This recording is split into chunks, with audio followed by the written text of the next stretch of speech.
왜 우리는 도덕적이어야 하는가라고 물었을 때 각각의 그 윤리학자들마다 자신의 그 윤리학에 입각해서 여기에 답변을 하게 되는데, 오늘 우리 제 강의에서 경험론자, 특히 휴음은 어떤 식으로 이 물음에 대해서 답을 할 수 있을지, 그런 하나의 의문과 호기심을 가지고 한번 시작해 보겠습니다.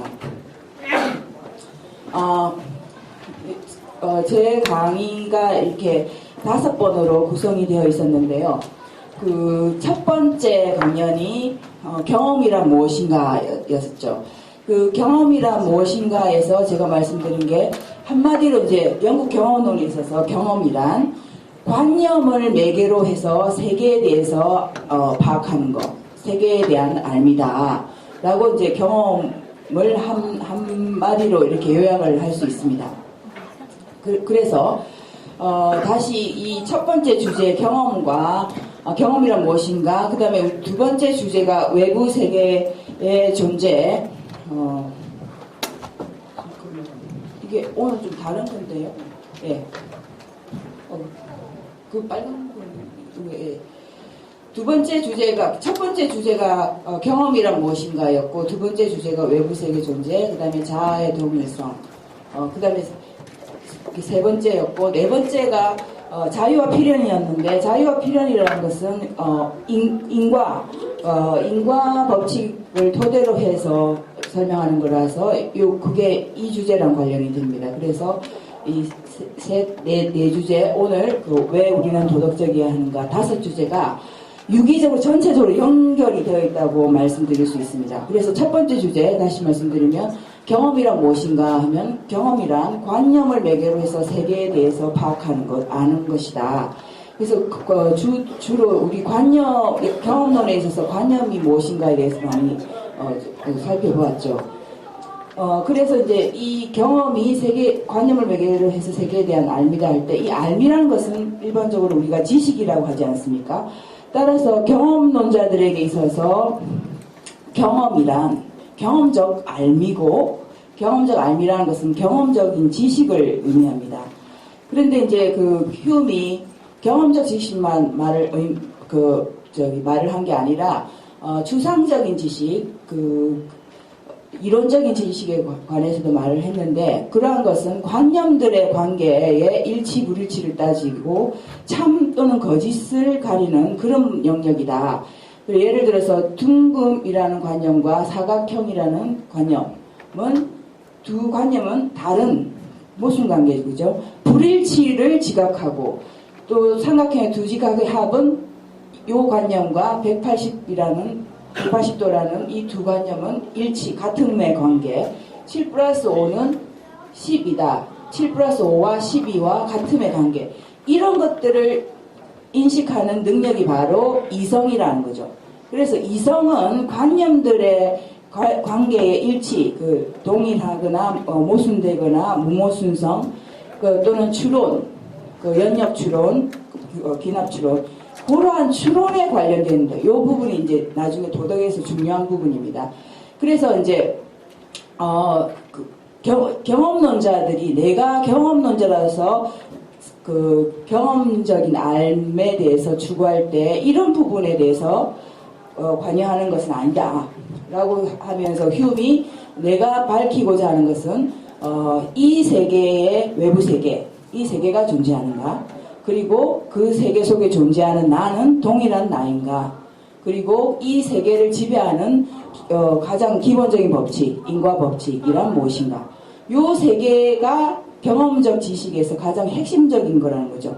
그래서 이제 이러한 지식을 탐구하는 것이 휴음의 인식론의 핵심적인 과제였습니다. 그래서 우리가 지금까지 4가지 주제를 살펴봤는데 다 이러한 것들에 해당되었죠.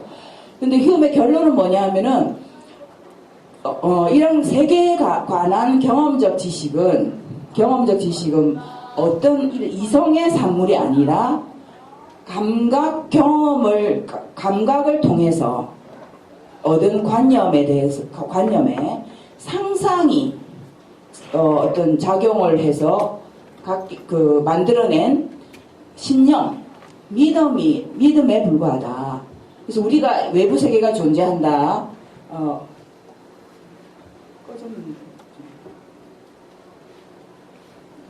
외부 세계가 존재한다. 자아가 동일하다. 자아가 동일하다.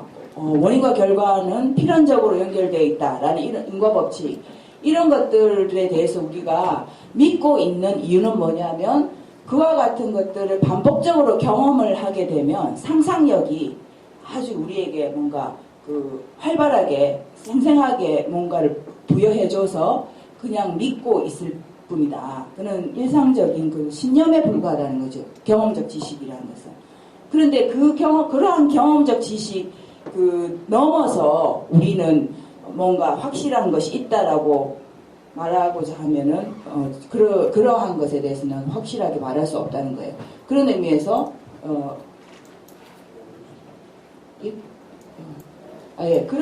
그런 의미에서 그 경험적인 지식을 넘어서 확실한 뭔가를 제공하고자 할 때 우리는 회의주의에 빠질 수밖에 없다는, 그게 이제 휴메의 결론이라고 할 수 있습니다.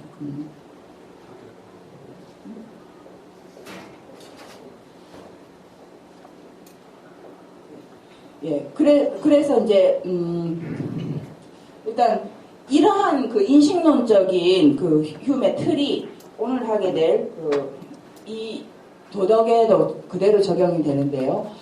이러한 인식론적인 토대에서 휴메는 이제 도덕을 설명하는 데 있어서 과연 도덕적인 지식이 존재하는가라고 하는 물음에서 출발합니다.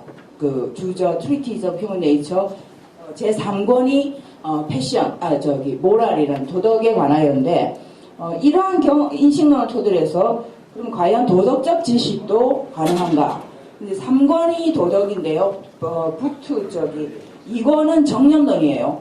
그래서 이제 결국 도덕적 지식은 불가능하고 도덕은 느낌의 문제고 정념의 문제다라고 말하기 위해서 인식론 다음에 중간에 정념론을 하나 끼워 넣습니다. 그래서 정념론은 지금 다루지 않는데 그게 나중에 도덕과 연결돼서 나올 것입니다.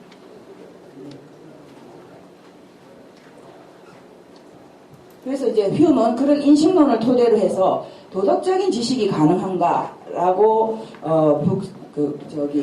도덕론에서 탐구를 하는데, 도덕적 지식이 가능한가를 탐구하기 위해서 도덕성의 도덕성의 근원이 이성인가 정념인가? 아까 세계에 관한 사실적인 지식은 토대가 뭐였습니까? 감각경험. 그 감각경험을 토대로 반복적인 경험을 하게 되면 갖게 된 상상력이 활발하게 작용해서 우리에게 어떤 신념을 형성해 준다. 그게 경험적 지식이잖아요. 이제 거기에서 휴메이 도덕을 탐구할 때 다시 도덕성의 근원이 이성인가 정념인가라고 묻습니다. 경험적 지식의 근원은 감각이죠. 이성이 아니라. 그래서 궁극적으로 도덕성의 근원은 이성이 아니라 정념이다라는 이제 결론으로 가는 그 과정에 제시하는 논증이, 도덕성의 근원이 이성이 아니라는 것을 증명하기 위해서, 만약에 도덕성의 근원이 이성이라면 도덕은 논증적인 추론을 통해서 얻어질 것이다. 그런데 그게 아닌 것을 증명하는데요. 아까 관념들의 관계의 일치불일치를 따지는 추상적 지식과 사실적 지식을 나눴듯이 도덕에 관해서도 이 두 가지를 나누고 한번 이제 살펴봅니다. 도덕이 논정적 추론을 통해서 생기지 않는다는 것을 이러한 예를 통해서 드는데, Treatise of Human Nature는 주저 467쪽에서 이렇게 말을 하고 있어요. 그러므로 사태를 이러한 시험에 붙이기 위해서 도토리 나무와 느릅나무와 같은 비생명적인 대상들을 선택해보자. 그리고 다음과 같이 가정해보자. 그것은 자신의 씨를 떨어뜨림으로써 그것 밑에 어린 나무를 자라게 한다. 이것은 점점 자라 마침내 부목격인 나무를 능가하여 붕괴시킨다. 나는 이렇게 묻겠다. 이 예에서 부모 사례 또는 배엄망덕에서 발견할 수 있는 그 어떤 관계들도 빠져있는 것이 있는가?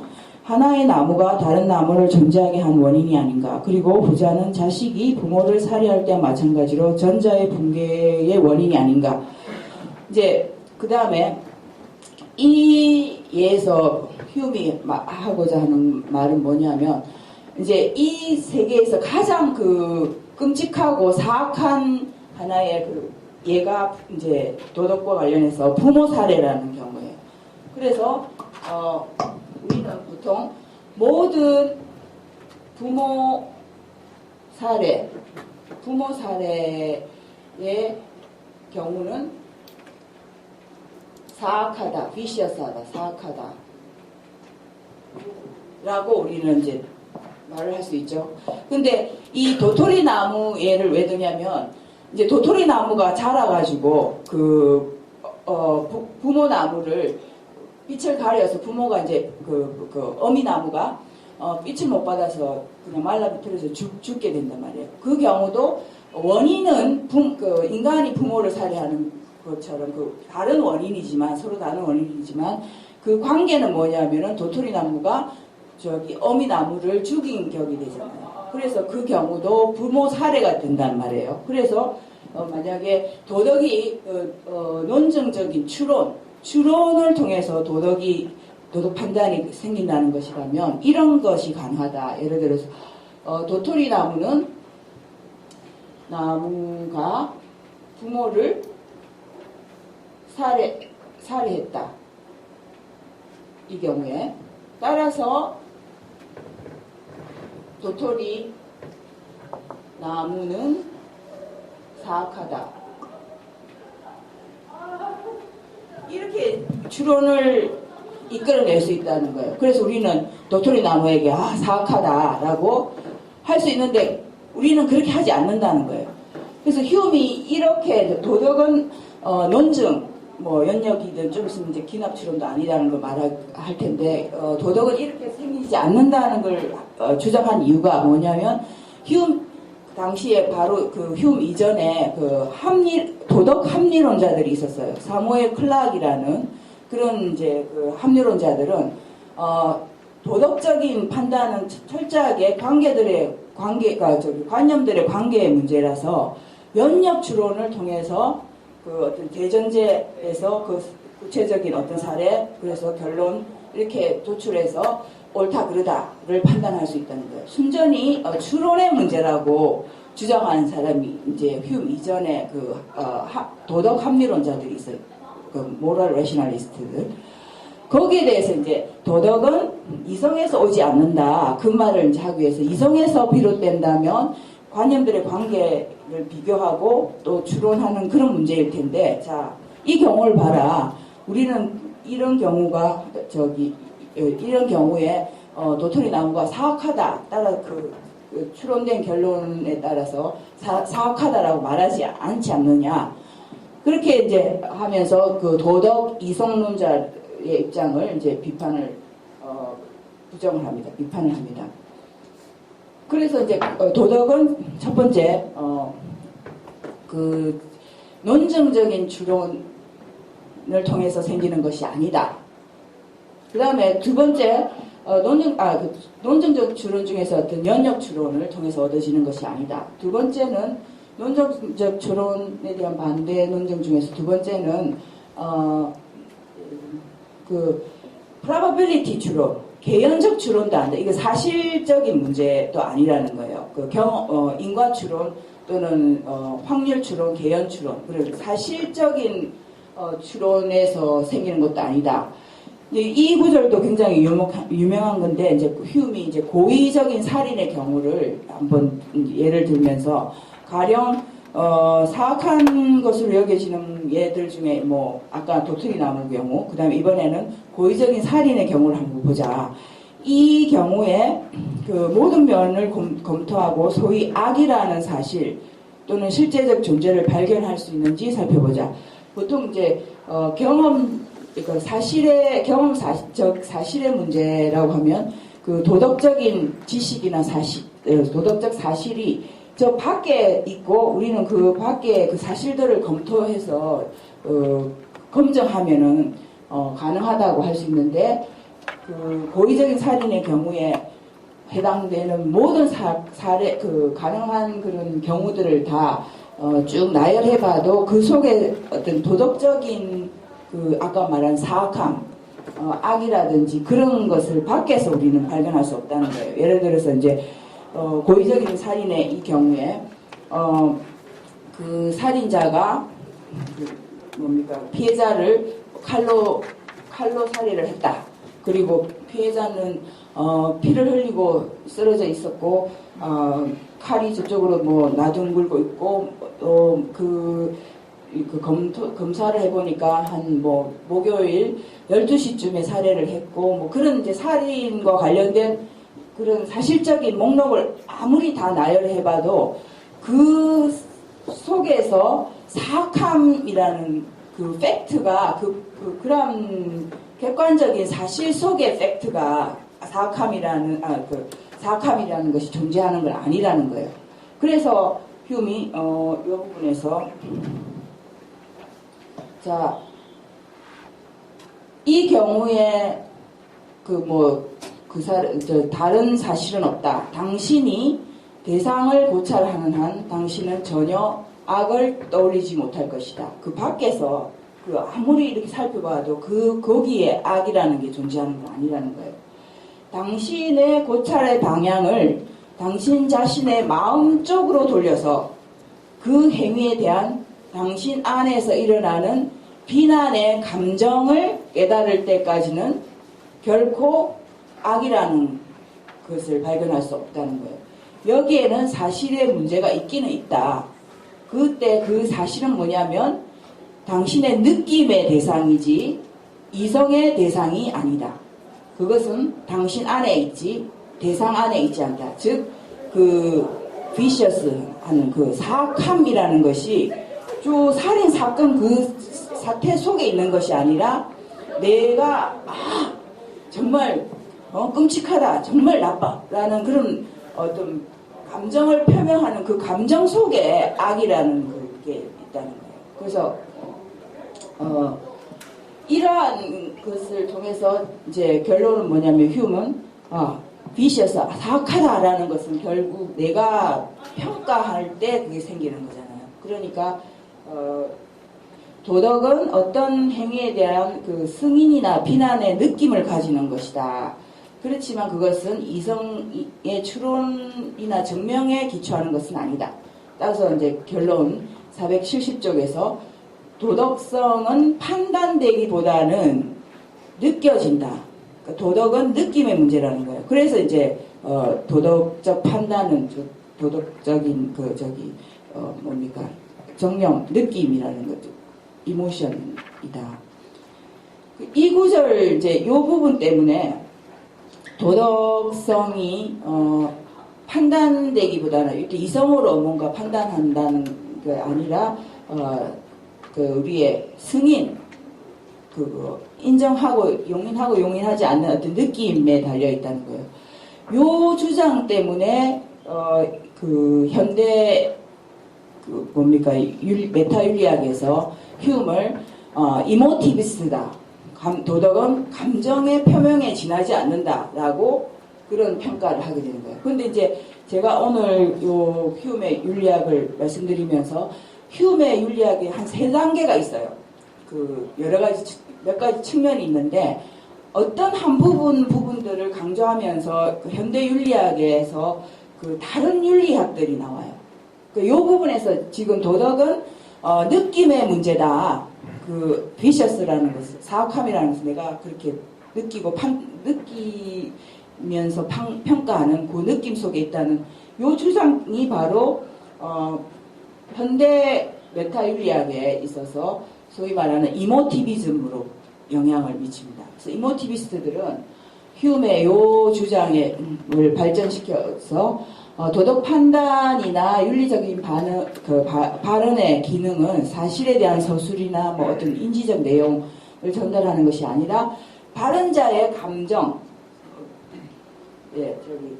발언자의 감정이나 태도를 표현하고 그와 유사한 감정이나 태도를 듣는 이로부터 유발하려고 하는 거예요. 그래서 이제 뭐 살인은 정말 나쁜 것이야라고 이제 아까 그 경우에 그런 감정을 표명을 하면서 단지 자기 감정을 표명하는데 끝나는 것이 아니라 다른 사람도 거기에 대해서 승인해주기를 그리고 그런 감정을 같이 느끼도록 그런 권장하는 그런 기능까지 있다. 그렇게 이제 휴메 아까 그 구절을 그렇게 해석한 게 바로 분석 윤리학에서 이모티비즘이라는 거예요. 그래서 대표적으로 에이어나 카르납 같은 사람이 이제 휴메 감정 중심의 윤리학을 이모티비즘으로 해석한 사람인데 극단적으로 윤리적 판단은 감탄, 감정 표현 그런 거에 지나지 않는다. 예를 들어서 살인은 옳지 못하다라는 것을 악하는 그런 반응 있잖아요. 경악의 반응 그런 것에 불과하다. 옳지 못함이라는 게. 이제 에이어는 좀 너무 극단적으로 그렇게 말한 거에 대해서 이제 스티븐스는 완전히 주관적인 감정 표명은 아니고 그래도 사실적인 객관적인 근거에 바탕을 두고 어떤 감정을 표명하는 거다. 그러나 내용 거의 비슷합니다. 근데 이러한 에이어나 스티븐슨의 이모티비즘의 문제는 뭐냐면 도덕이 각 개인이 어떤 표현하는 감정에 불과하다. 그리고 개인의 소견에 불과하다라고 하면 도덕적인 옳고 그름이 그러니까 너무 많이 존재할 수 있는 거예요. 극단적인 주관주의로 갈 수 있는 거예요.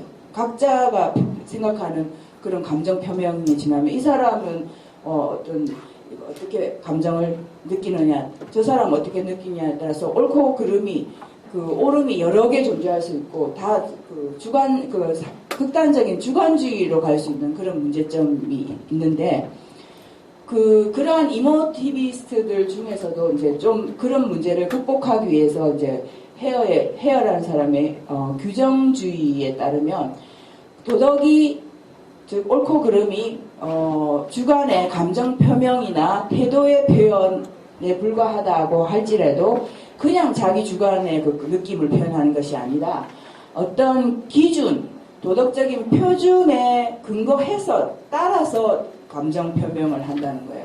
근데 표준이라는 것은 뭐냐 하면 이제 그 사회에서 용인되는 덕목이 뭐다. 그런 거에 따라서 이제 좋고 나쁨을 표시한다는 거죠. 예를 들어서 어떤 사람이 모한다스 간디가 좋은 사람이었다. 이때 좋다라고 또는 나쁜 사람이다. 이렇게 감정 표명을 하잖아요. 그러면은 그때 그냥 그 사람의 주관적인 느낌만 표현하는 것이 아니라 그 사회에서 좋은 사람이라는 속성이 용인되는 좋은 사람의 속성이 뭔가에 따라서 이제 표명을 한단 말이에요. 예를 들어서 그 사회에서 좋은 사람으로 용인되는 덕목은 예를 들어서 아주 자비롭고 정직하고 용기가 있고 그런 것이 그 사회에서 용인되는 하나의 덕목이고 좋은 사람의 표준이라면 이제 이 사람이 간디가 좋은 사람이다 라고 말했을 때 우리는 이제 듣는 사람은 간디가 아주 정직하고 용기가 있고 자비롭고 그런 사람이었구나 라고 어느 정도 이렇게 합의할 수 있는 그런 기준이 있다는 것이죠. 그냥 자기 느낌대로 표현하는 게 아니라 그 사회에서 용인되는 좋음의 표준이나 옳음의 표준, 근데 그 사회에서 용인되는 거예요. 거기에 따라서 좋다, 나쁘다라는 표현을 하기 때문에. 그러나 이제 이런 아까 극단적인 이모티비스트들은 극단적 주관주의로 빠질 우려가 있고 헤어의 규정주의 같은 거는 설령 이게 그런 수정된 걸 할지라도 다 가지고 있는 문제는 상대주의를 이제 벗어날 수 없다는 거죠. 그러니까 옳고 그름을 또는 좋고 나쁨을 표현한다 할 때 그 사회에서 용인되는 기준, 어떤 기준을 인정한다 해도 그 사회에서 용인되는 거잖아요. 그러니까 하여튼 도덕적인 표준이나 그런 것이 사회나 공동체나 그런 속해 있는 사회에 상대적일 수 있다는. 그런 문제점이 있습니다. 그래서 지금 이제 한 단계, 한 단락을 잠깐 이제 마무리하려고 하는데, 그 휴움이 아까 이제 도덕적인 지식이 존재하는가라고 해서 도덕론 북3를 시작했잖아요. 그 도덕적 지식이 존재하는가 결론은 도덕적 지식은 존재하지 않는다. 왜냐하면 도덕은 느낌의 문제이기 때문에. 도덕적 지식이 존재하려면 지식이란 말은 참 거짓 또는 정당화가 가능한 것이어야 되거든요. 그런데 도덕은 느낌의 문제니까 참 거짓을 가릴 수 없겠죠. 그러니까 도덕적 지식은 존재하지 않는 거 말이겠죠. 그런 휴메의 이론을 현대 메타윤리학에서 그 극단적인 그 주관주의로 한쪽은 이모티비스트 또 뭐 규정주의라고 해도 그러한 것들은 이제 그러한 입장은 상대주의로 비결하는 그런 이제 현대적인 전개 과정이 있습니다.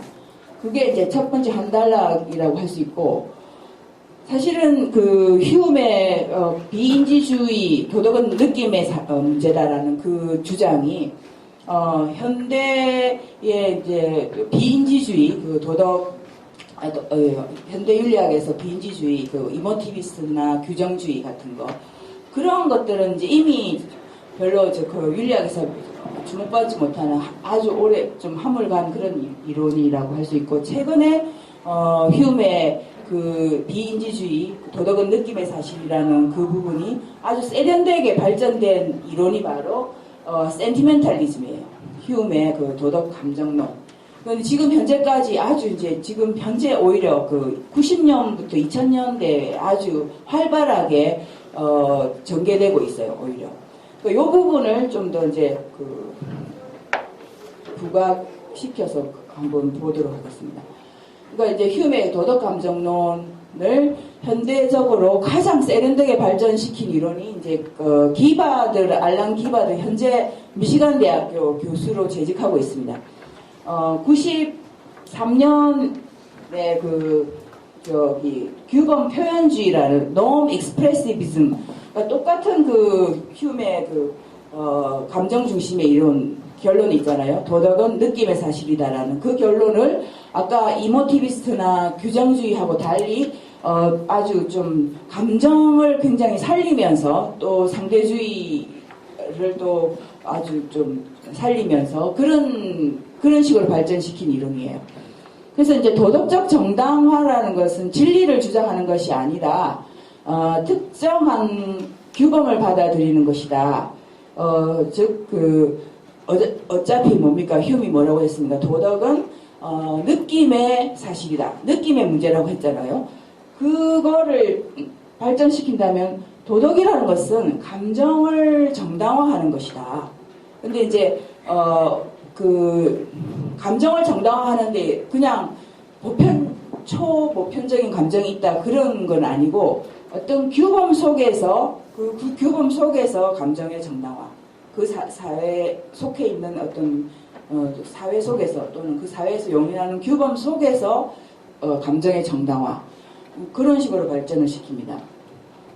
그래서 이제 기바드가 Wise Choice and Active Feeling이라는 그 책에서 이제 도덕 감정론을 전개하면서 뭐라고 말하냐면 행위자는 그가 한 행위에 대해서 죄책감을 느끼고 타인들이 그에 대해 분노하는 것이 합리적일 때 오직 그때 그 행위는 도덕적으로 옳지 못하다. 그래서 이제 이 도덕에 있어서 중요한 거는 자기가 또는 행위자가 한 행위에 대해서 정당화를 할 수 있느냐는 문제거든요. 그래서 옳고 그름은 이제 정당화할 수 있다, 정당화할 수 없다 그 문제랑 직결되는데 도덕 감정론에서는 그걸 어떤 식으로 발전시키냐면은 행위자는 그가 한 행위에 대해서 죄책감을 느끼고 타인들이 그에 대해 분노하는 것이 합리적일 때 그것은 뭡니까? 도덕적으로 옳지 못하다. 이제 요거는 휴메의 이론을 어떤 식으로 발전시킨 거냐면은 지난 시간에도 뭐 질문 나올 때 가끔씩 휴메의 윤리학 제가 말씀드렸는데 휴메의 공감 이론이라는 것이 이제 승인 불승인 어프로발 말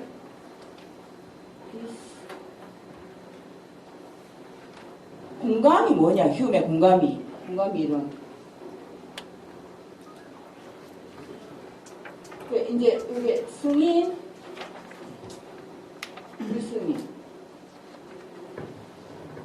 공감은 승인 불승인이라는 어떤 감정적인 반응이거든요. 공감은. 요 이론을 기바드는 어떻게 발전시켰냐면은 guilt, anger.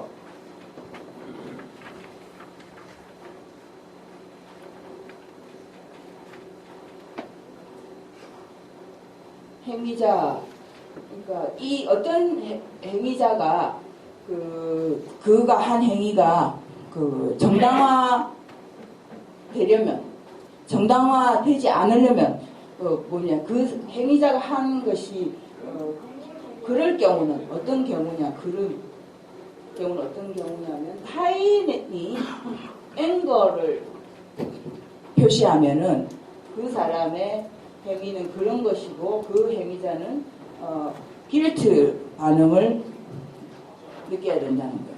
그래서 요거는 휴메 키워드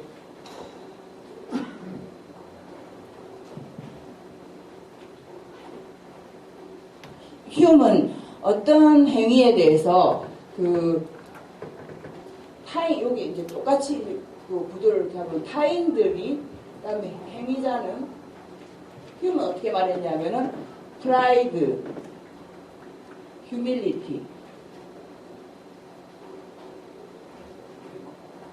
도덕은 저런 감정의 상호작용을 통해서 도덕이라는 게 형성됐다는 거예요. 그래서 행위자는 타인이 자기가 한 행위에 대해서 승인의 반응을 보내면 프라이드를 느끼고, 그다음에 불승인의 반응을 보내면은 그게 이제 그 휴밀리티를 느끼고, 그래서 프라이드, 휴밀리티 이런 감정과 저쪽에서 타인들의 어프루벌, 디스어프루벌 이런 반응의 상호작용을 통해서 그 자체가 심퍼스예요. 그래서 그런 작용을 통해서 도덕이라는 게 이렇게 옳고 그름이라는 관념이 형성된다는 거예요. 근데 기바드는 이제 그거를 좀 더 다른 방식으로 도덕 감정을 이제 발전시켰는데, 어프루벌, 디스어프루벌, 프라이드, 휴밀리티 뭐 그런 관점 대신에 도덕이라는 것은 기바드는 기본적으로 진화론의 베이스를 두고 도덕 감정을 전개했는데, 동물 세계랑 인간 세계를 쭉 비교를 해보니까 진화론적으로 도덕이 형성되는 그 과정은 저런 두 감정, guilt and anger가 이렇게 상호작용을 통해서 도덕이라는 게 형성되더라는 거예요. 그러니까 동물 세계에는 어떤 행위자가 어떤 나쁜 행위를 하면은 서로 막 싸우고 그냥 그러고 이제 많은데, 인간 세계는 가만히 보니까 이제 처음에는 아무 생각 없이 이렇게 배가 고프면 남은 거 이렇게 뺏어서 먹고 훔쳐 먹고 이러다가 그런데 인간은 많은 사람들이 분노의 반응을 보내더라는 거예요. 동물도 마찬가지로 분노의 반응을 보내지만 동물은 그냥 싸우고 그냥 많지만, 인간은 저쪽에서 계속 이제 앵거 표시를 보내면 자기가 뭘 잘못했나라고 하면서 조정을 하려고 한다는 거예요. 인간은 타협을 하면서, 그러면서 이제 이게 내가 뭔가 잘못했구나라는 그런 feel guilty를 느끼면서 이제 상호 조정하려고 하는 그런 과정에서 옳고 그름이라는 그런 관념이 생기더라는 거예요. 그렇게 해서 도덕이 이렇게 생기면서 진화해 온다. 이제 기바드에 따르면, 그래서 이제 도덕성이라는 것은 타인의 앵거에 대한 행위자의 길트 반응, 그것이다. 그런데 이 현대 도덕 감정론자들을 자세히 보면은 휴음하고 조금 다른 차이점이 뭐냐면, 도덕 감정은 부정적인 감정의 발전이에요. 그러니까 왜 긍정적인 감정의 발전이 아니라 그 부정적인 감정에 초점을 맞추냐 이런 그렇게 질문해보면 도덕이라는 것은 뭔가 처벌한다 하고 뭐 비난한다 이렇게 그런 나쁜 반응에 대해서 사람들이 신경을 쓸 때 도덕적으로 된다는 거예요. 뭔가 보상해줄게, 칭찬할게, 해줄게, 뭐 이렇게 좋게 말하는 그런 걸 듣고 싶어서 사람들이 도덕적으로 되는 것이 아니라 타인들한테 비난받기 싫어서 그리고 처벌받기 싫어서 그런 부정적인 그에 대응해서 도덕이라는 게 생긴다는 거예요. 그래서 현대 도덕 감정론자들 보면은 부정적인 네거티브 이모션 쪽에 초점을 맞춰요. 근데 휴먼 좀 더 넓게 도덕 감정은 어프로발, 디스어프로발 좋은 거에 대해서는 칭찬하고 승인하고 거기에 대해서 해미자는 프라이드를 느끼고 좀 더 휴먼 약간 넓게 도덕 감정론을 세웠습니다. 그래서 이제 기바드는 좀 어떤 특별히 guilt and anger라고 하는 두 감정을 택한 거, 그리고 비판을 좀 받는데 그런 게 어떤 거냐면 왜 하필 guilt and anger라는 특별한 저런 감정인가? 그거는 이제 제가 금방 말씀드린 것처럼 진화론적으로 쭉 보면 동물과 인간을 비교했을 때 그러한 관점에서 guilt and anger 요 상호적인 대응 감정의 그런 진화 그 속에서 도덕이 형성되기 때문에 그렇다 그렇게 말할 수 있고요. 그 다음에 그래도 또 우리가 비판할 수 있는 게 왜 하필 앵거냐? 근데 그 앵거가 이제 타인의 앵거란 말이에요. others 앵거라고 하거든요. 그때 이제 그 타인이 공평무사한 타인일 수 있느냐? 이런 비판도 가능하죠. 그래서 예를 들면 제가 한 행동에 대해서 이 많은 이제 타인이 앵거 반응을 느끼는데 내가 이제 누구를 뭐 이렇게 좀 뭐라고 했단 말이에요. 거기에 대해서 여러 타인이 앵거 반응을 느끼는데 그 타인이 사실은 임파셜 하지 못하고 제가 뭐라고 한 그 사람들의 뭐 친인척이거나 편이 된 그런 사람일 수도 있잖아요. 그죠? 그래서 이제 기바드가 others anger가 있을 때 그 행위자는 guilt를 느껴야 된다. morally wrong이다. 이렇게 말한단 말이에요. 그래서 그때 과연 그 타인이 아주 공평무사한 타인일 수 있느냐 하는 문제하고 또 왜 하필 guilt and anger라는 특별한 감정을 택하느냐 뭐 그런 문제들에 대해서 비판을 받을 수 있습니다. 이런 이론은. 네, 그런데 이제 아까도 말씀드린 것처럼 이제 기바드는 진화론에 기반해서 역사적으로 쭉 이렇게 보니까 그렇더라 사실적으로 그런 식으로 설명을 하는 거죠. 근데 이제 진화 심리학에서도 현재 이제 도덕 감정론을 굉장히 연구를 많이 하는데 진화론자들이 이 사람들도 보면 도덕 감정의 대표적인 거를 guilt를 예를 드는데요. 근데 그 guilt라는 것을 설명하기 위해서 이제 진화 심리학자들은 기본 감정과 복합 감정, 기본 감정과 도덕 감정을 나누고 그 기본 감정들을 이렇게 조합을 해서 생기는 게 복합 감정이고 그 중에서 도덕 감정인데 대표적인 guilt 같은 거는 어떻게 생기냐면은 예를 들면 이제 진화 심리학자 중에서 플러칙 같은 사람은 여기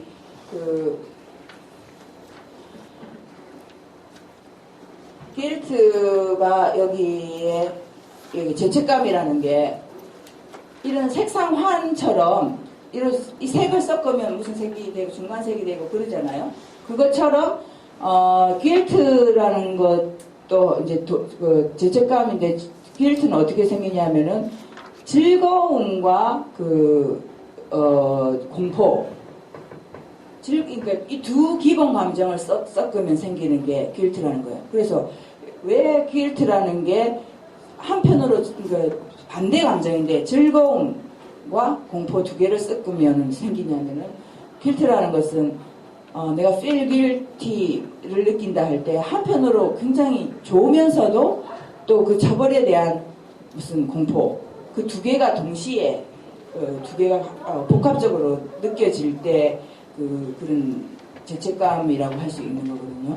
그래서 마냥 좋기만 한 게 아니라 이 좋은 거에 대한 그 결과나 기결이 이게 그 처벌을 받을 수도 있겠다라는 그런 공포, 그 두 개가 같이 공존할 때 있는 그게 바로 길티다. 진화론자들은 그렇게 말하거든요. 길티가 뭐냐 이러면은 설명한다면 그 즐거움과 공포 두 개가 공존하는 거 있잖아. 그 상태가 바로 길티의 상태야. 이런 식으로 이제 설명을 하는 거죠. 그래서 휴메의 이런 그 도덕은 느낌의 문제다라는 이게 지금 현재 2000년대에 특히 들어와가지고 진화심리학이라든지 아까 말씀드린 기바드의 센티멘탈리즘 그런 식으로 영미권에서는 엄청 활발하게 현재까지 논의가 되고 있습니다.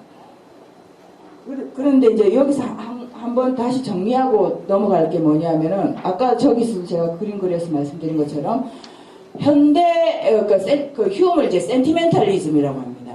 그 도덕 감정론에서 센티멘탈리즘 기바드를 네오 센티멘탈리즘 최근에 그 신감성주의 그렇게 말하는데 공통점은 이제 그 상호 대응적인 감정의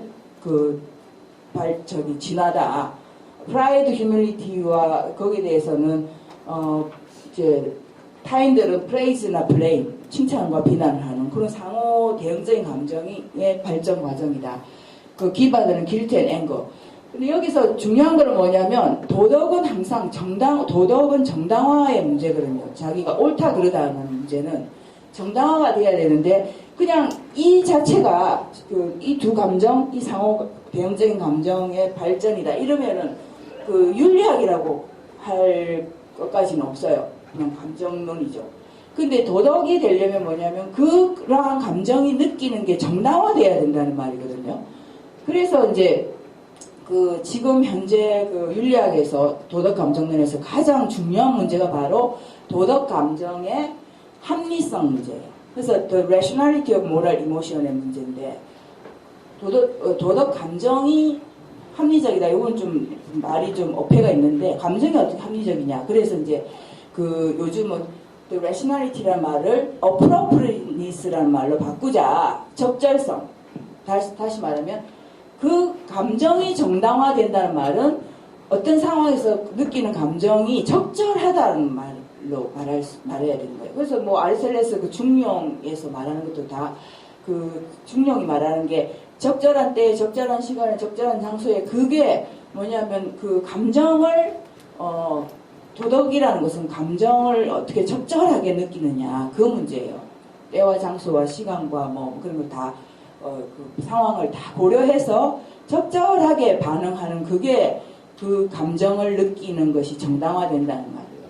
그래서 그냥 느낌의 문제가 아니라 여기 영어로 말씀드린 being endorsed 된다고 하는데 그러니까 감정이 정당화되려면 이런 감정이 이제 pride and humility를 느끼잖아요. 행위자가 프라이드를 느끼고 타인이 어프로바를 느끼는 여기서 끝나면 그냥 느끼고 마는 문제란 말이에요. 근데 이 느낌 각각이 상호적으로 느끼는 게 정당화돼야 되는 거거든요. 그래야지 우리는 옳다 또는 그러다라고 말할 수 있는 거거든요. 그래서 여기서 끝나는 게 아니라 이제 이것도 하나의 센티먼트 감성이라고 하고 휴엄이 이제 공감 이론 북3 마지막 챕터에서 센티멘트가 존재한다. 투 레벨의 센티멘트가 존재한다. 그러니까 첫 번째는 그냥 내가 이제 사람들이 이렇게 앵글을 느끼거나 불성의 반응을 보내면 나는 좀 창피하다. 이 정도 느끼고 말면 그냥 기술적인 문제죠. 팩트의 문제죠. 근데 그게 옳다 그러다까지 가려면 휴엄은 그걸 2차 레벨의 센티멘트. 과연 이 말이 바로 적절성의 문제예요. 내가 그 상황에서 프라이드를 느낀 게 정당한가, 적절한가를 첫 번째 내가 느낀 그 프라이드에 대해서 한번 반성을 해보는 거예요. 내가 그게 적절했던가. 그 상황에서 내가 프라이드를 느끼는 게 적절했는지 아니면 휴밀리티를 느끼는 게 적절한지를 한번 자기가 반성을 해보는 거예요. 그럴 때 이제 요 2차 레벨의 센티멘트가 바로 뭐냐면 요때 들어가는 게 사고와 반성이 들어간다는 거죠. 그래서 이 센티멘트 그래서 휴미 지난 시간에도 저 선생님 질문하셨죠. 케어 에틱 그거 질문하실 때 그죠? 그때 어느 쪽을 케어할 건가라고 이렇게 할 때 그 사고와 반성이 들어간다는 그게 바로 요때 요 센티멘트를 말하는 거예요. 퍼스트 레벨이 아니라 내가 요 사람을 정말 케어해 주는 게 정당한가라고 2차 레벨에서 한번 반성해보는 그 2 레벨의 센티멘트가 있다고 휴미 그렇게 말해요. 근데 이때 이제 그 센티멘트만 1차, 2차가 있는 게 아니라 그 2차 레벨에서 자기가 현재 느끼는 감정을 이렇게 한번 반성해 볼 때 따르는 기준이 있어요. 어떤 기준에 따라서 그걸 한번 평가해 본단 말이에요. 그게 이제 common point of view라고. 이게 쉽게 말하면 관행이나 관습이에요. 그러니까 그냥 그 자기 주관적으로 내가 이거 느낀 게 정당한가 적절한가 하는 게 아니라 그 사회에서 확립되어 있는 기준이나 규범 같은 거 있잖아요. 거기에 준해서 내가 정말 이때 이렇게 해도 되는지 안 되는지를 그 자기의 느낌을 한번 평가를 스스로 해본다는 거죠. 그래서 이제 저 common point of view 뭐 저런 거를 이제 휴미 저렇게 말했는데 그거를 롤즈나 그런 사람은 impartial point of view 공평 무상한 관점에서 자기가 지금 느끼는 그 감정에 대해서 한번 평가를 해본다는 거죠. 근데 이제 휴먼은 impartial point of view에서 느껴라고는 말 안 했어요. 왜냐면은 경험론에서 그런 impartial한 point of view, 그 하만 같은 사람은 더 나아가서 ideal being의 입장에서 한번 자기의 감정을 평가해보라는데 ideal being이라는 게 존재할 수가 없죠. 인정될 수가 없죠. 휴먼의 경험론에 따르면. 그냥 그래서 하위 레벨에 자기가 지금 현재 느끼는 그 감정이 정당한지 아닌지를 평가할 때 그 평가 기준은 그 사회, 기존 자기가 속해 있는 사회에서 용인되는 규범인 거예요. 그 소사이어티에서 인정되는 놈이나 관행이나 관습이나 습관이나 그게 따라서 자기가 지금 느끼는 게 적절한지 정당한지를 평가해보는 거죠. 그래서 도덕 감정은 그냥 단순히 느낌의 문제가 아니라 느끼고 말하면은 그게 어떤 도덕이 될 수가 없죠. 이 사람 이렇게 느끼고 내가 느끼는 것은 내 마음인데 내 자유인데 그냥 느끼고 말면 도덕으로 갈 수는 도덕 감정으로 될 수는 없단 말이에요. 근데 그 도덕 감정이라고 하려면 항상 옳고 그름의 문제이기 때문에 정당화가 그 느낌이 정당화가 돼야 되는데 휴움의 이론에 따르면 그 정당화는 관습에 의거해서 정당화된다. 그런 의미에서 이제 휴움이 이제 결국은 도덕 감정론도 상대주의로 가게 되죠. 그 관습에 의거해서 자기가 속해 있는 사회 관행에 의거해서 옳고 그름이 도덕적 감정이 옳고 그름이 정해지는 것이니까. 그래서 이제 그런 게 지금 현재까지도 굉장히 논의가 많이 되고 있는 그런 주제입니다. 지금 휴움의 저 공감 이론이 현재 최근에 이제 한 10년간 2000년부터 2010년 정도까지 영미 철학에서 감정 이론이 감정 철학이 굉장히 이제 유행을 했는데. 처음에는 감정 이론이 그냥 감정 이론으로 출발하다가 감정 철학으로서 뭔가 다른 심리학과 다른 뭔가 위상이 있으려면 제일 중요한 게 이제 결국 도덕 감정론이 다른 개별 과학에서 탐구하는 뇌과학에서도 감정을 탐구하고 여러 분야에서 감정을 탐구한단 말이에요. 근데 철학에서 감정 이론을 연구했을 때 좀 뭔가 고유한 부분이 뭘까? 그런 이제 문제에 직면해서 그 도덕 감정론이 굉장히 이제 부각이 되었습니다. 최근에. 이제 그런 문제가 있고, 휴메의 그 이제 도덕 이론에 있어서 지금 이제 말씀드린 것처럼 제일 중요한 게 이런 도덕 감정론이라고, 이게 이제 소위 말하는 공감 이론이에요. 그러니까 우리는 공감을 이제 동양 철학하고 이제 혼동을 해가지고 연민을 컴패션이나 피티 그런 거로 이제 착각을 많이 해왔는데, 휴메의 공감 이론은 어디까지나 저런 그 감정의 상호작용, 어떤 감정적인 것을 느끼는 그 기제, 메커니즘으로 이해를 해야 되는 거죠. 감정적인 상호작용 또는 평가적인 거, 그런 거하고 관련되는 거지 어떤 연민이나 그 동정심하고는 전혀 다르다. 그게 이제 중요한 것이고, 그래서 이제 그 휴메 윤리학에서 가장 중요한 게 좀 공감 이론 또는 도덕 감정론이라고 말씀드릴 수 있고, 또 한 가지가 이제 소위 말하는 이제 그 덕 이론이 굉장히 중요한데요. 또 최근에 윤리학에서 덕 윤리가 굉장히 이제 유행을 하면서 이런 부분도 좀 부각이 되고 있죠. 그래서 이제 지난 시간에 우리가 자유와 필연 제가 말씀드릴 때 휴메의 성품과 덕 이론이 휴메 인과 이론에서 왔다는 말씀을 드렸죠.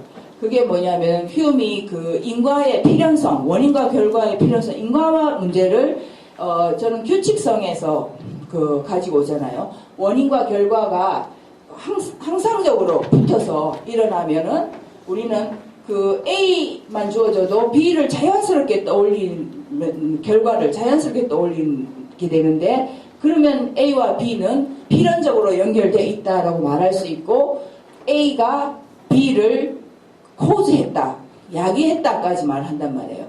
그거를 휴먼 패러럴하게 자유필연장에서 나의 인과 이론을 성격, 성품을 설명하는데도 그대로 적용하겠다, 그렇게 말을 하거든요. 그렇게 되면 어떻게 되냐면 원인, 결과, 적이 자연적 세계에 발생하는 걸 정신적인 것을 적용을 딱 하면 A, 원인, 즉 A에다가 의도나 A, B 했을 때 A의 어떤 의도에서 행위가 나오잖아요. 의도와 행위 사이에 그 항상적인 연결이 쭉 관찰이 되면, 그 다음에 의도를 피우면 우리의 대부분의 그 행위가 기결되는 그 의도는 정념이라고 했거든요. 정념에서 행위가 나오니까 대부분의 그 행위가, 그래서 A, B, 이 A를 우리는 다시 말하면 지속적 정념이라고 할 수 있죠. 이 지속적 정념이 어떤 행위를 고조한다. 그러면 이 지속적 정념은 행위의 원인이라고 할 수 있다는 거예요, 휴먼. 그래서 휴먼 또 이 지속적 정념이 바로 성품이다. 그래서 성품이 원인이 되어가지고 행위가 결과로 초래되는 것이니까, 그 사람의 성품에서 그 사람의 어떤 특정한 행동이 나온 거란 말이에요. 그래서 뭔가 잘못된 행동이 나오면 우리가 그 사람에게 책임을 기속시킬 수 있는 이유가 뭐냐면, 그 행위의 그 의도인 그 사람의 그 성품과 행위는 연결고리가 있단 말이에요. 그래서 그런 연관 때문에 그 사람한테 책임을 기속시키는 게 정당하게 되는 거예요. 근데 이제 여기서 이런 성품 이론에서 이제 덕 이론이 있어. 그런데 저러한 그 성품은 뭐냐면 지속적인 정념은 성품이고 한편으로 또 그게 덕이기도 한 거예요. 그런데 이제 이런 덕 이론에서 이제 문제가 어떤 문제가 생기냐면, 덕이 자연적으로 형성된 건지, 자연적인 덕인지 인위적인 덕인지, 그런 게 이제 문제가 되는데요. 예를 들어서 이제 우리가 어떤 사람이 지속적으로 제너러스한, 관대한 의도, 관대함도 제너러스티라는 게 정념이거든요. 관대한 그런 정념에서 관대한 행위를 계속 이제 하게 된단 말이에요. 그러면 그런 걸 우리가 관찰하면 그 사람한테는 저 사람은 상품 자체가 굉장히 관대하다라고 그런 상품을 기속시키게 된단 말이에요. 그런데 이제 자연적인 그런 게 이제 자연적인 것이냐 인위적인 것이냐 그 상품이라는 게 그런 문제하고 관련해서 자연적 덕, 인위적 덕이 이제 문제가 되는데 휴먼은 여기서 이제 덕을 1차적으로 덕이라는 것은 마음이 agreeable한 feeling이다. 마음이 이제 번역하기가 되게 좀 곤란했는데 그냥 끌리는 거, 끌리면은 아주 그게 virtuous한 거고 disagreeable 뭔가 이렇게 끌리지 않고 배척하고 싶은 이런 거는 vicious한 거고 이제 그렇게 덕을 정의를 합니다. 그런데 이제 요 기준에 따라서 보면 끌리는 그런 것은 이제 그런 것은 자연적인 덕이라고 할 수 있죠. 예를 들면 우리는 대표적인 자연적 덕을 이제 그 캐릭터 중에 cheerfulness 아주 쾌활하고 명랑한 성격 있죠. 그런 걸 이제 자연적인 덕이라고 하는데 온순하고 온순한 게 아니라 아주 명랑한 그런 성격을 내추럴 버추라고 하는데 그거는 우리가 봐도 자연적으로 이렇게 끌리는 그런 거 있잖아요. 그게 바로 이제 자연적인 덕에 해당되는 거예요. 근데 이제 인위적인 덕은 뭐냐면 뭔가 자연적으로 이렇게 끌리는 게 아니라 억지로가 들어가야 돼요. 그래서 artificial한 게 들어가는 건데 성격과 관련해서 저도 좀 의아했던 게 예를 들면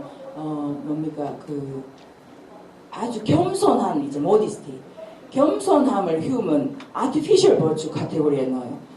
그래서 이제 휴먼이 볼 때 그 사람이 이렇게 기본적으로 내추럴하게는 겸손할 수가 없는 거고 인간은 자기를 참 이렇게 뽐내고 싶어하고 이게 이제 내추럴하게는 겸손할 수가 없다는 거죠 휴먼이 보기에. 그래서 뭔가 겸손하는 것을 아티피셜하게 인위성이 들어가야 돼요. 교육을 시키고 뭐 억지로 해야지 되는 그게 이제 자연적인, 그러니까 인위적인 거예요. 그러니까 성격이나 그런 거하고 관련해서는 이제 그런 식으로 끌리고 안 끌리고 자연적이고 인위적이고 그런 기준으로 자연적, 인위적을 말씀드릴 수 있고, 근데 휴먼이 대표적인 인위적인 덕을 justice라고 꼽고 있어요. 인위적인 덕을. 왜냐하면 인간은 기본적으로 셀프 인트레스트가 이기적이기 때문에 그 정의는 전체 공익을 위한 거잖아요. 거기에 동의를 할 수가 없다는 거예요. 그런데 이제 또 한편 억지로 이제 궁극적으로는 정의라는 원칙에 내가 동의를 해주는 것이 나한테도 이익이 되겠다라고 억지로 자기가 이렇게 계산하고 또 교육받고 사고와 반성을 하고 그렇게 함으로써 억지로 만들어낸 그런 게 이제 정의라는 덕이라는 거죠. 그래서 이제 그래서 이 부분은 휴먼의 덕이론은 아직 잘 연구가 안 돼 있는데 휴먼 학자들 사이에서도 이 휴먼이 분명히 자연적, 인위적 덕을 가르거든요. 그래서 이렇게 나누고 설명하고 하는데 정확하게 구분할 수 있는 그 기준이 뭐냐 이런 거 가지고 굉장히 아직도 논쟁이 많이 되고 있어요. 그러면서 이제 어떤 해석하는 사람들은 내추럴 아티피셜이 명확하게 다 구분되는 게 아니라 내추럴이 자연적으로 이렇게 발전해가지고 사회 속으로 들어오면서 인위적인 거로 발전한다. 그러면 궁극적으로 모든 덕은 인위적인 덕이 궁극적인 덕이 되는 거죠. 내추럴이 다 이렇게 인위적으로. 그런 해석도 있고 아니다. 휴먼이 아까 제가 말씀드린 것처럼 자연적은 딱 이렇게 끌려서 아주 자연적인 거, 인위적인 것을 억지로 뭔가 만든 거, 그 기준으로 다 나눴다. 그런 해석이 아직 서로 이렇게 나눠져서 아직 논쟁이 되고 있습니다. 그런데 이제 대부분이 동의하는 게 뭐냐면은 행위하고자 하는 그 모티베이션, 동기랑 관련해서 우리는 자연적, 인위적 덕을 나눌 수 있다. 왜냐하면 어떤 행위를 하려고 하는 데 있어서 그 동기가 그냥 자연적으로 끌려서 하는 그런 경우는 자연적 덕이고, 어떤, 아까도 저기 도덕 감정의 정당화와 관련해서 말씀드린 것처럼 동기가 뭔가 내가 하려고 할 때 그게 그 사회에서 요구되는 그런 관습, 덕목, 그거에 따라서 하는데 그게 아주 버추스한 거면 그게 이제 인위적인 덕이다. 그렇게 하는 많이 해석을 합니다. 휴미 그런 구절도 있고요. 그런데 거의 이제 대부분 합의가 된 인위적이라는 덕에 대한 그 의미는 뭐냐면 이런 식으로 이제 휴메 텍스트에서 뽑아가지고 아티피셜이거든요. 뭐냐면 이제 첫 번째는 좀 두고 디자인드 고안돼서 이렇게 만들어낸다는 거예요. 억지로. 그 다음에 교육이나 관행을 통해서 자연적으로 자기가 지절로 이렇게 된 건 아니고 밖에서 이렇게. 그 다음에 아까 이 부분이 이제 사고와 반성이 개입된 484에서 이렇게 말하거든요. 그래서 이제 휴미 아티피셜 버추 이 부분에서 그 도덕이 감정만으로 안 된다는 걸 휴미 깨달아서 유덕하고 정의롭고 덕스럽기 위해서는 사고라는 게 반드시 들어가야 된다. 그래서 이성이 개입돼야 된다는 것을 휴미 마지막에 인정했다. 그렇게 이제 해석을 하는 사람들이 많아요. 그런데 이제 아까도 제가 이 1차 레벨 요거는 지금 484잖아요. 사고와 반성이 들어간 요 484쪽이죠. 그런데 저기 센티멘트가 두 레벨의 센티멘트가 있다. 저 부분은 584에서 말해요. 584쪽. 그러니까 훨씬 뒤에 마지막 결론에서 저렇게 말한단 말이에요. 그러니까 휴음은 이 사고 반성이라는 게 저 센티멘트에서 2차 레벨의 센티멘트 있잖아요. 내가 실제로 느끼는 그 감정을 내가 적절한지 한번 이렇게 리플렉션, 그러니까 리플렉션의 개념이라고 하는 건데 심리학에서 리플렉션이라는 것은 그냥 자기 안을 들여다보는 그런 개념이잖아요. 굳이 막 인지적으로 추론하고 연역하고 그런 능력이 아니란 말이에요. 휴미 말한 사고 반성이라는 그런 거고. 이제 인위적을 그렇게 이해하시면 되겠고요. 그래서 인위성이라는 것은 이제 이성이나 반성 속에 존재한다. 이제 제가 이제 이 부분을 하나의 과제로 지금 하려고 하는 중인데 도대체 휴맥에 있어서 도덕 감정론에서 말하는 이성이나 리플렉션의 개념이 뭔가 그게 이제 그런 게 지금 연구가 더 돼야 될 부분입니다. 그리고 이제 마지막으로 아까도 말씀드린 것처럼 왜 우리가 도덕적이어야 하나 요 질문에 답하기 위해서는 자기가 휴음을 제외하고 만약에 다른 윤리학자들에게 왜 우리가 도덕적이어야 하는 질문을 하면 자기가 한 행동에 대해서 정당화할 수 있기 위해서라고 답을 하거든요. 그러면 이제 휴음은 윤리학이 도덕 감정론이다 했을 때 자기가 느끼는 감정을 정당화할 수 있어야 된다. 정당화하기 위해서 그렇게 말할 수 있겠죠. 그래서 도덕 감정의 결국은 휴음의 공감 이론, 도덕 감정론에서 도덕적임이라는 것은 도덕 감정의 적절성, 감정을 적절하게 느끼는 그 문제란 말이에요. 그래서 공감에서 이제 마지막에 중요한 게 이제 편파성 문제,